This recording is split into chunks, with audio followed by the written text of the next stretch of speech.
넬슨 만델라 남아프리카 전 대통령이죠. 그분이 대통령이 되었을 때 많은 사람들이 이 남아프리카 공화국에 피바람이 불 줄 알았습니다.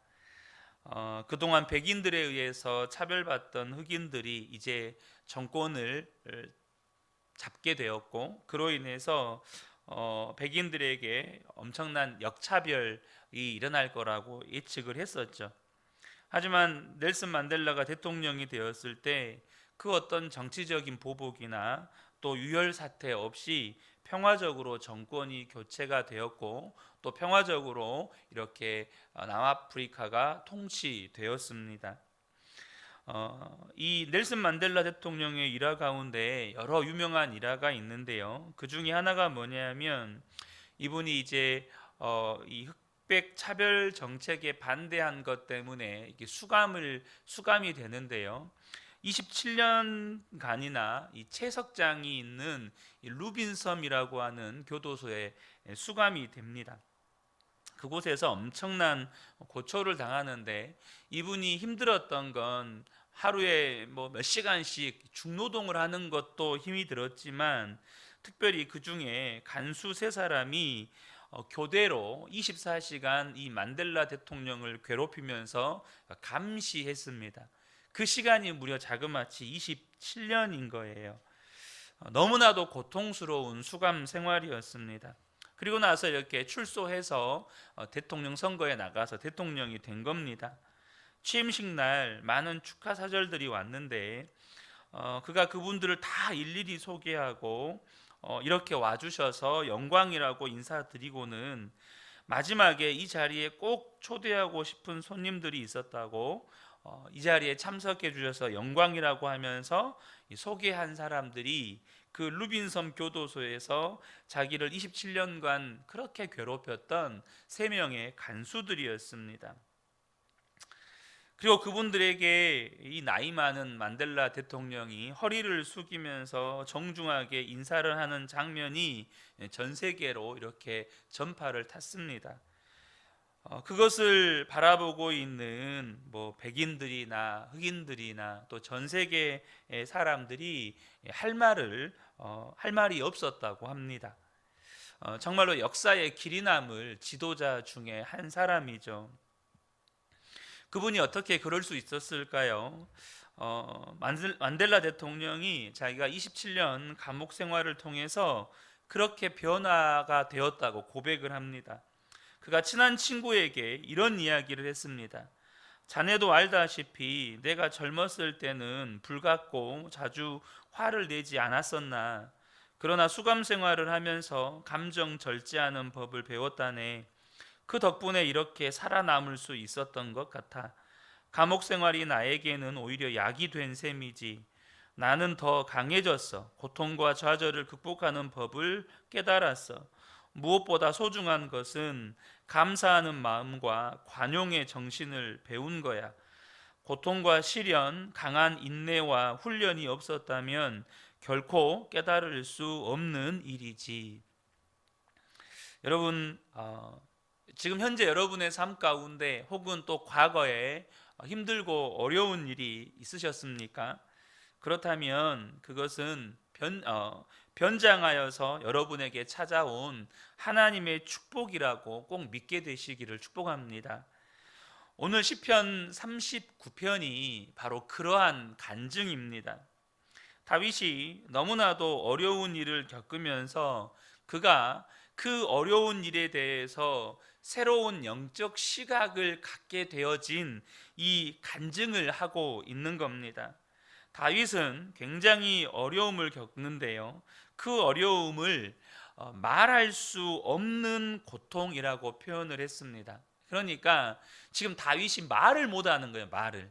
1절을 보면요, 내가 속으로 다짐하였다. 나의 길을 내가 지켜서 내 혀로는 죄를 짓지 말아야지. 악한 자가 내 앞에 있는 동안에는 나의 입에 재갈을 물려야지. 지금 다윗은 내가 지금 말하지 말아야겠다라고 결단을 하고 있는 거예요. 그런데 여러분, 말을 하지 못하는, 말하지 않는 고통을 여러분 혹시 경험해 보신 적이 있으십니까? 미국 필라델피아에 이스턴 스테이트라고 하는 유명한 감옥이 있다고 합니다. 1829년에 세워졌는데요. 지금은 관광지이고 또 영화 촬영 장소로도 사용이 되는데 상당히 유명한 감옥이었다고 해요. 그 이유는 그 지역이 퀘이커 교도들이 많이 살고 있던 곳이라 감옥을 처음에 만들 때부터 재소자들에게 물리적인 고통을 주는 것은 하지 않기로 하고 설계된 감옥이라고 합니다. 그러니까 19세기 초에 백악관조차도 상수도 시설이 잘 갖추어지지 않던 때에 이 감옥에는 완벽한 상수도 시설을 갖춰 놓고 중앙 난방 공급 장치도 만들어 놓고 그때 당시로 치면 거의 호텔급 교도소를 만든 거예요. 거기에 죄수들이 수감이 되어 있는데 그 죄수들에게 요구하는 것은 오직 딱 한 가지밖에 없습니다. 그게 뭐냐면 침묵입니다. 침묵하게 하기 위해서 죄수 한 사람당 방을 하나씩 주는 거예요. 그리고 밥도 식당에서 모아서 먹으면 사람들이 말을 하게 되니까 간수들이 방에다 다 밥을 날라주는 거예요.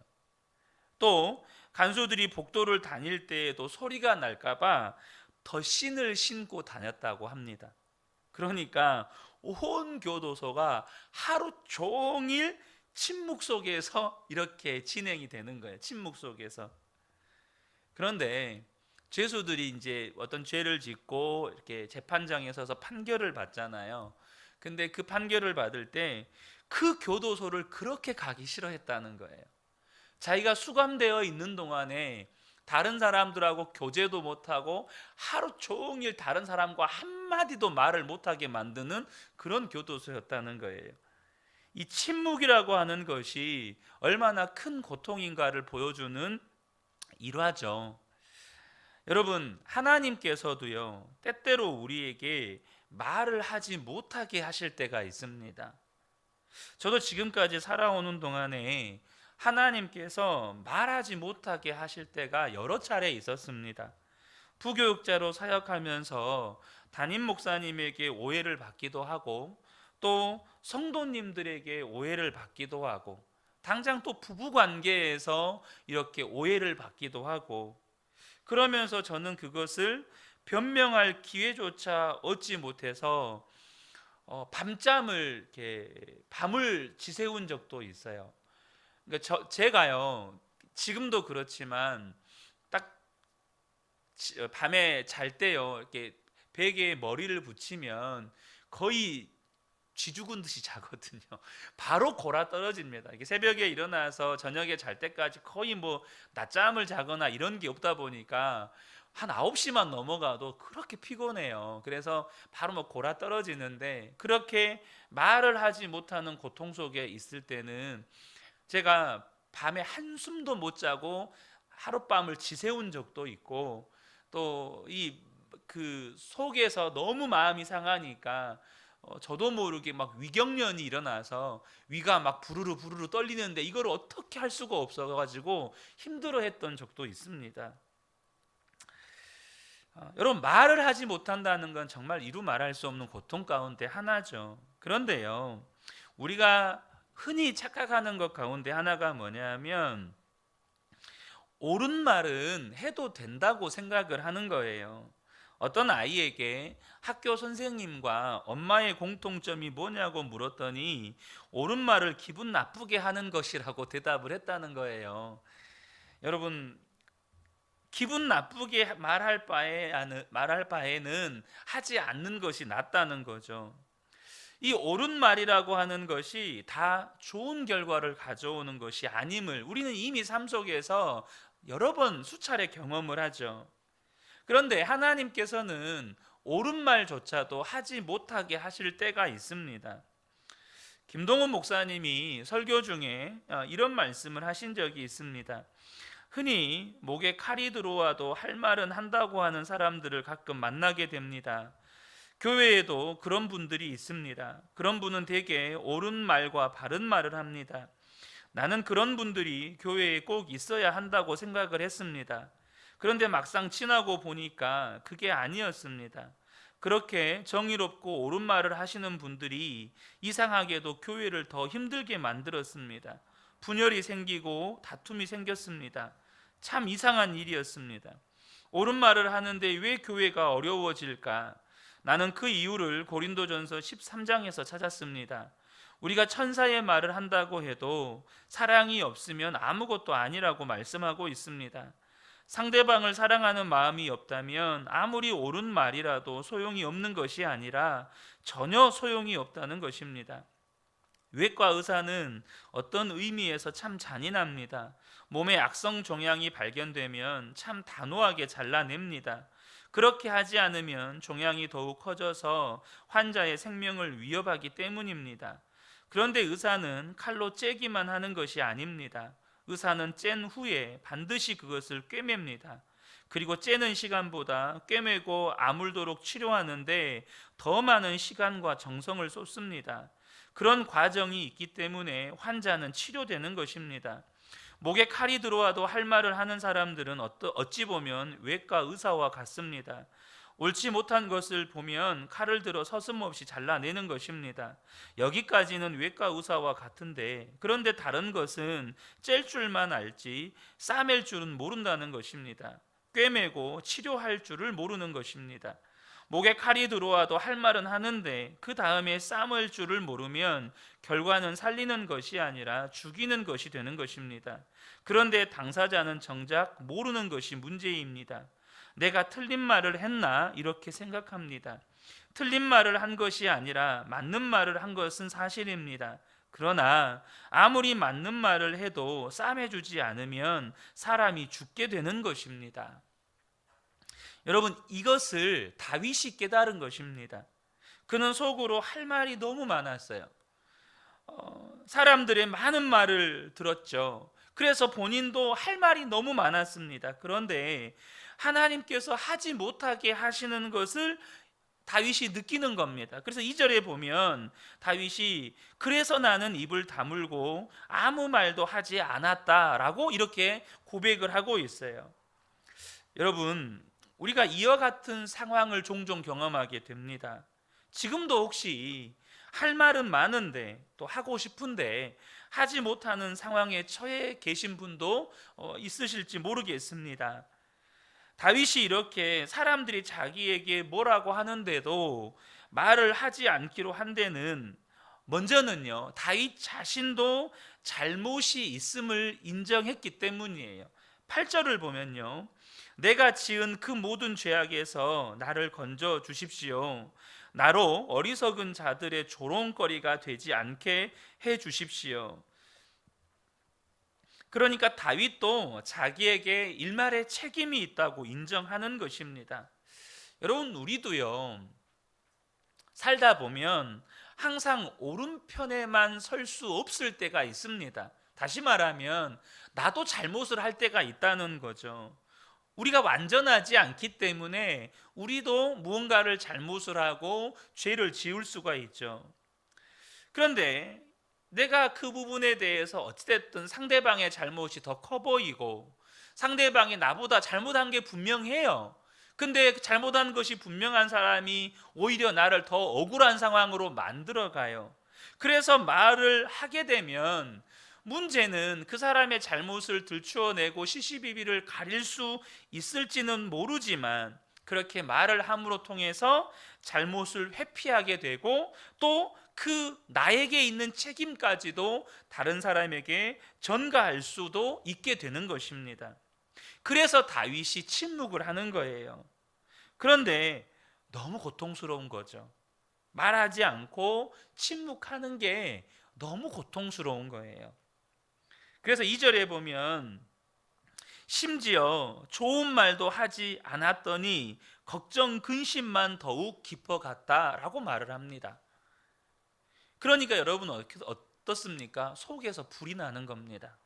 3절을 보면 가슴속 깊은 데서 뜨거운 열기가 치솟고 생각하면 할수록 우라가 치밀어 오른다라고 고백을 해요. 딱 우리의 심정을 그대로 대변해 놓는 것 같지 않습니까? 이렇게 말은 하고 싶은데 말은 못하고, 나도 분명히 억울한 게 너무 큰데 그것을 속으로 눌렸더니 걱정 근심만 생기는 게 아니라 속에서 천불이 올라오는 거예요. 막 우라가 치미는 거죠. 여러분, 이런 심정을 어떻게 해야 됩니까? 이런 상태에 있을 때 어떻게 해야 되죠? 여러분, 터트리면 이제 완전히 폭발할 것 같은 거예요. 터트리면 너 죽고 나 죽고 다 죽을 것 같은 거예요. 어떻게 해야 합니까? 그때 다윗이 기도합니다. 그때 다윗이 기도해요. 3절 하반절을 보면요, 주님께 아뢰지 않고는 견딜 수 없었다. 이것이 어쩌면 다윗과 우리의 믿음의 차이인지 모릅니다. 많은 사람들이 어떤 마음을 가지냐면, 나를 억울하게 만든 그 사람, 혹은 나의 이러한 마음을 잘 알아줄 것 같은 그 사람에게 말을 하지 않으면 견딜 수가 없어요. 그러니까 이 말을 그 사람에게 쏟아냈든지, 아니면 내가 이 말을 할 때 내 감정을 받아주고 위로해 줄 사람에게 쏟아냈든지, 이렇게 하지 않으면 견딜 수 없어요. 근데 다윗은 주님께 아뢰지 않고는 견딜 수가 없는 거예요. 이것이 우리와 다윗의 믿음의 차이인지 모른다는 겁니다. 여러분 어떻습니까? 혹시 지금 다윗과 같은 그런 상태에 계신가요? 혹시 또 다윗처럼 내가 그 사람에겐 그래도 내가 말하지 않아야겠다라고 마음속으로 결단하고 계십니까? 그런데 속에서는 막 불이 나는 것 같습니까? 그러나 저와 여러분이 꼭 아셔야 합니다. 하나님께 말할 수 있어야 한다는 겁니다. 여러분, 어떤 사람도요, 한계점이 있습니다. 임계점이 있어요. 당장 사랑하는 부부 관계에도요, 임계점이라는 게 있어요. 다 말을 들어줄 것 같지만 여러분, 수용 범위라는 게 있습니다. 그래서 내 상황과 내 형편을 잘 이해해주고 공감해주는 사람조차도요, 감당하지 못하는 한계점이 있어요. 그런데 우리 주님은 다 들어주십니다. 우리 주님은 다 받아주신다는 거예요. 그래서 다윗이 하나님 앞에 자기 속에 있는 이 불같은 심정을 토해냅니다. 이 심정을 토해낼 때 다윗의 처음의 기도는 탄식이었어요. 4절을 보면, 주님 알려주십시오. 내 인생의 끝이 언제입니까? 내가 얼마나 더 살 수 있습니까? 나의 일생이 얼마나 덧없이 지나가는 것인지를 말씀해 주십시오 라고 말합니다. 이걸 한마디로 이야기하면 차라리 죽여주세요, 이 말입니다. 그렇게 다윗이 기도하면서 5절 6절에 가면 허무감에 빠져요. 주님께서 나에게 한 뼘 길이밖에 안 되는 나를 주셨으니 내 일생이 주님 앞에서는 없는 것이나 같습니다. 진실로 모든 것은 헛되고 인생의 전성기조차 한낱 입김에 지나지 않습니다. 그러니까 왕이 되어도 별로 인생이 의미가 없다는 겁니다. 6절에도 걸어 다닌다고는 하지만 그 한평생이 실로 한오라기 그림자일 뿐 재산을 늘리는 일조차도 다 허사입니다. 장차 그것을 거두어 드릴 사람이 누구일는지는 아무도 모르는 일입니다. 그러니까 처음에 막 주님 앞에 막 탄식을 쏟아내면서 그런 인생의 허무감에 다윗이 사로잡혀요. 근데 여러분, 지금 다윗이 누구에게 자신의 마음을 쏟아내고 있는지가 중요합니다. 그가 자신의 불같은 심정 또 쏟아냈다 보니까 허무감에 빠져가지고 인생이 다 헛고생입니다. 인생이 다 의미가 없습니다. 이렇게 허무감에 빠진다 하더라도 그 자신의 마음을 누구에게 토해내고 있는지가 정말 중요해요. 다윗은 지금 누구에게 토해내고 있는 겁니까? 하나님께 토해내고 있는 거예요. 여러분, 그러면요, 어떤 일이 일어납니까? 오늘 본문에 보면 다윗의 마음에 부흥이 일어납니다.